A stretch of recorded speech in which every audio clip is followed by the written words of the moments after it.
Mas tatagal ang supply ng kuryente ng Pilipinas dahil may bagong lakas ang Malampaya.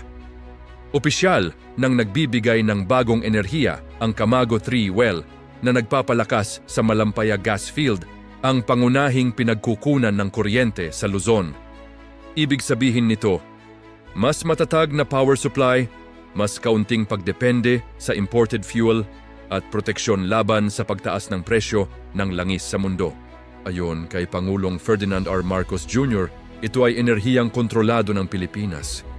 My fellow Filipinos, today I am proud to announce another step forward in our mission to secure affordable, reliable energy for every Filipino. The Camago 3 well has been successfully drilled and tested, producing up to 60 million standard cubic feet of gas per day. It is the second major milestone under our $893 million Malampaya Phase 4 campaign, and it is significantly larger than our first. Camago 3 holds an estimated 2.5 times more recoverable gas than the Malampaya East 1 discovery. So together, these two wells are projected to extend the life of the Malampaya gas field by an estimated 6 years. Ano naman ang ibig sabihin nito para sa inyo?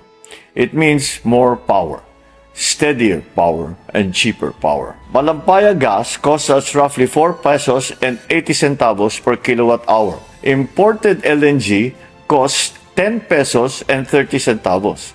More than double. Every unit of power we generate from Malampaya instead of imported fuel is money saved by households, by small businesses, by every Filipino that pays an electric bill. Alam natin lahat kung gaano kahalaga ito ngayon. Ang kaguluhan sa Middle East ay nagdudulot ng matinding pabago-bago sa presyo ng gasolina sa buong mundo. Kaya naman, ginawa natin ang lahat para masiguro na may sarili tayong supply ng enerhiya upang maibsan ang epekto ng kaguluhan nito sa pang-araw-araw na buhay ng ating mga kababayan. For the first time since the year 2000, new subsea pipelines are being laid in Philippine waters. Ibig sabihin, may bagong tubo na itinatanim sa ilalim ng dagat para maihatid ang gas mula sa pinagkukuhanan patungo sa ating mga tahanan at negosyo. We are not just extending a gas field. We are rebuilding our energy infrastructure from the ground up. We are targeting first gas delivery by the fourth quarter of 2026.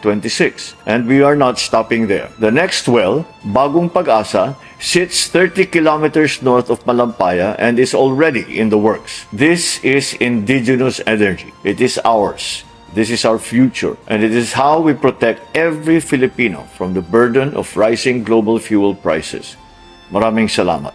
Para mapanatiling bukas ang ilaw sa bawat tahanan ng Pilipino.